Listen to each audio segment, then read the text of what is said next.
अस्सलाम वालेकुम। हर मुहिब वतन पाकिस्तानी बाशऊर पाकिस्तानी दा गणी چې पाकिस्तान یو عظیم ملک دی او په دې خبره باندې موږ ټول فخر کوو چې پاکستان په 56 اسلامي ملکونو کې واحد اټمی ملک دی او په 214 ملکونو کې په دنیا کې په 1 نمبر اټمی ملک دی. بیا په دې باندې زموږ د ټولو فخر دی چې موږ سره یو ډیر مضبوط او پروفیشنل فوج دی چې د کم په دنیا په ټاپ 10 ملکونو کې د دې فوج باندې راځي نمبر دی. دا ټولې خبرې داسې دي چې زمونږ دا ګڼو چې پاکستان سرحدونه محفوظ دي او زمونږ ته دشمن هیڅ نشي ویلی. خو بدقسمتۍ نه 2 کالو مخکې راسې یو داسې عجیبه سلسله شروع شوې ده چې د 2 شیزونو ډیر عجیبه استعمال شروع شوی. یو دی قومي سلامتي او یو دی دهشتګردۍ دا قانون. قومي سلامتي یو داسې سلامتي چې یو اټمی ملک او هغه سره دنیا بهترین فوجي هغه د قومي سلامتۍ ته دومره نازک ولی شو ځکه چې کو څوک شاعر شعر وکړي تنقید وکړي هغه لاپته شي او بیا یې پته نه لګي او الزام دی چې د قومي سلامتۍ ته خطر کړه. نو یو اټمی ملک او د دنیا بهترین فوج چې ورسري هغه د یو شاعر د شعر نه قومي سلامتۍ ته خطر شوه. خکو څوک فنکار مزاحیه یو غانه جوړه کړي هغه لاپته شي بیا څه مسله ده وی قومي سلامتي ته خطر ده. نو قومي سلامتي د یو اټمی ملک او د یو بهترین فوج چې ورسري دغه د یو مزاحیه غانې سره قومي سلامتي ته خطر شي. بیا کو چری څوک چاله صحافي له انټرویو ورکي د هندوستان بیا الزامي چې قومي سلامتي ته خطر شو. نو قومي سلامتي د یو اټمی ملک او د بهترین فوج دومره کمزوري ده د بنگلو بار دی چې بس اله خبره او هغه ته خطر شو. موږ د قومي سلامتۍ نه د سیاسي معاملې په وجه باندې بالکل د بنگلو بار جوړ کړی کو ډب دی ورکو نو ټول چوري چوري زی داسې نه ده. پاکستان یو ډیر مضبوط ملک دی د سیاسي او د پروپاګاندا د پاره دا څه چې موږ کوو دا موږ د دې ملک بنیادونه کمزوري کوو. دویمه ده دهشتګردي. د دهشتګردۍ پرچا 788 چې وایي چې به مخکې په چو لګي د خلک به ورکړه داسې تپوس لتل لکه مړی چې ورکړه شوي او اوس د هغې نه اډو د خلکو یره ختمه شوه. د هغې وجه څه ده؟ ته ګوره چې په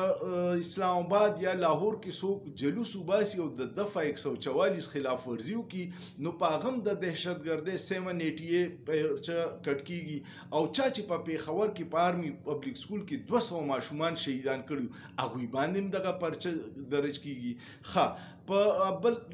14 اګست په شپه باندې په مري کې د نواز شریف پوسټر خلکو په بوټانو په چپلو ایشتي دي نه د پکار خو هغه ټولو خلکو باندې د 788 دهشتګردۍ مقدمه درج شوې ده او په پېښور پولیس لاین کې چې 130 پولیس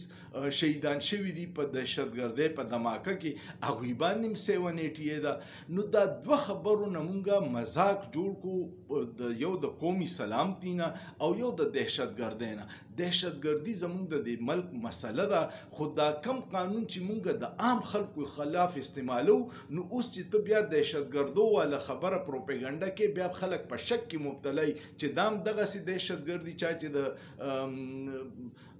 دغه خلاف ورزي وکړه یا جلوس وویشتو نو دې خبرو ته ډیر د فیصله سازو له پکار دي چې په سوچ سمج داسې اقدامات کوي. حکمرانان خو نااهله دي هغوی د خپل سیاسي فایدې دپاره دا قانونونه استعمالي او ډیر غلط استعمالي. د هغې نقصان بیا ریاست ته شي څنګه چې په خیبر پښتونخوا په قبایلي سیمه کې دهشتګردي وه بدامني وه د هغې خلاف چې کله حکومت د عزم استحکام اعلان وکړو نو ډیر شدید رد عمل عوام کې راغی او په دې وجه چې دهشتګردۍ پرچې په پاکستان کې مذاق جوړې شوې او موږ په خپله حکومت جوړې کړي چې په معمولي خبره باندې لکه اوس د نواز شریف په پوسټر باندې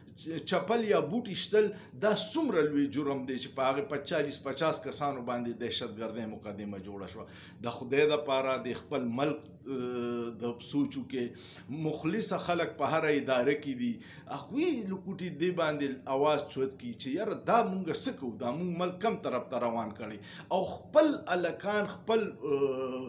پړه لیکه باشعور ځوانان چې کم سوشل میډیا استعمالي هغوی مو په کس ځان له دشمنان کړي هغوی ته لا ډیجیټل دهشتګرد وایو او د هغې نقصان دا وشو چې په لکونو خلک د پاکستان نه لاړو هغوی ته ځان خپل مستقبل دلته کې تیاره ښکاري هندوستان د دغې پړه لیکه نوجوانو نه په اربونو ډالرې ګټي او موږ هغه نوجوان ټول خفه کړی دي نو دا اقدامات داسې دي چې دا دوه خبرو نه مذاق مه جوړوئ یو د قومي سلامتي نه او یو د دهشتګردۍ د قانون نه د قانون چې کله احترام وي یری نو خلک بیا هغه کار نه کوي خو تاسو د احترام د قانون هغه احترام ختم کو دهشتګردۍ قانون روز چاته مذاق کاری ځکه په سبا عدالت ته ورشي وي ثبوت څه دي اوس بوټ ایستل دهشتګردي د په پوسټر باندې نو عدالت ته خو به ته ثبوت ورکې کنه نو ثبوت بیا نه نو چې رها شي نو بیا خلک په دغه پولیسو پسې او په انتظامیه پسې خاندي چې دغه د زورو بیا ورته